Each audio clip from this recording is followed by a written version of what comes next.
Assalamualaikum warahmatullahi wabarakatuh. Perkenalkan, nama saya Andi Reski Anggraini dengan NIM 24110711063 dari kelas 2B. Saya di sini perwakilan dari kelompok 7 akan membahas tentang iodin. Sekarang kita masuk ke pengertian iodin. Iodin, disebut juga dengan iodium, adalah mineral esensial yang dibutuhkan tubuh dalam jumlah kecil, namun sangat penting untuk pembentukan hormon tiroid. Hormon-hormon ini seperti tiroksin atau T4 dan triodotironin atau T3 berperan dalam mengatur metabolisme tubuh, pertumbuhan, dan perkembangan, terutama perkembangan otak pada janin dan anak-anak. Selanjutnya kita masuk pada sumber zat gizi iodin. Iodin secara alami terdapat dalam lingkungan laut dan sebagian kecil pada tanah. Sumber makanan yang kaya akan iodin itu seperti garam beriodium, sumber utama program fortifikasi, ikan laut seperti tuna, kod, salmon, rumput laut seperti nori, wakame, kombu, udang dan kerang, susu dan produk susu, telur, sereal, dan roti yang difortifikasi. Kandungan iodin dalam makanan nabati tergantung pada kandungan iodin dalam tanah tempat tumbuhnya tanaman tersebut. Demikian materi dari saya, selanjutnya akan dilanjutkan oleh teman saya.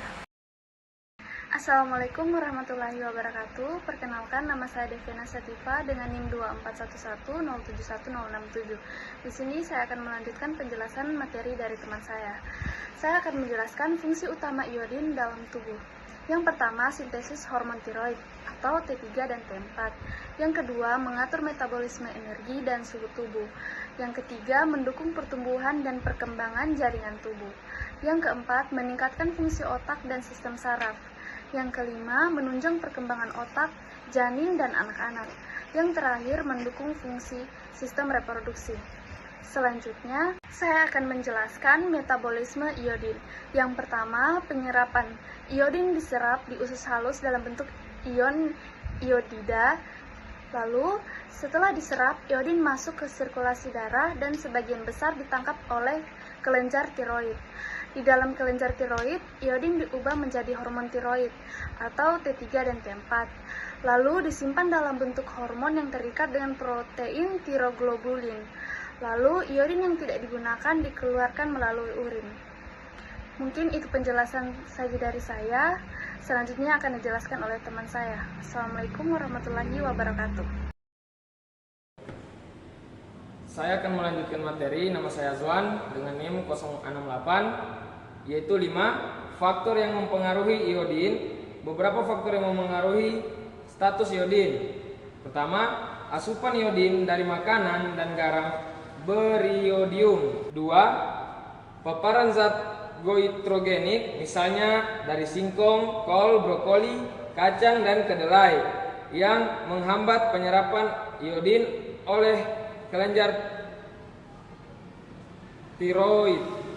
3, kondisi tanah yang miskin iodin, seperti wilayah pegunungan atau wilayah yang terpencil. Dan keempat, kebiasaan memasak garam terlalu awal. Iodin mudah menguap saat dipanaskan berlebihan. 5, kondisi fisiologis khusus seperti kehamilan dan menyusui yang meningkatkan kebutuhan iodin. 6, kecukupan gizi iodin berdasarkan angka kecukupan gizi AKG tahun 2019 dari Kemenkes RI. Kelompok umur kondisi AKG iodin per hari bayi dari 0 bulan sampai 6 bulan yaitu 90 mikrogram. Anak 1 sampai 9 tahun memiliki 90 sampai 120 mikrogram. Remaja dan dewasa memiliki 150 mikrogram. Ibu hamil memiliki 220 mikrogram. Ibu menyusui mempunyai 290 mikrogram. Terima kasih.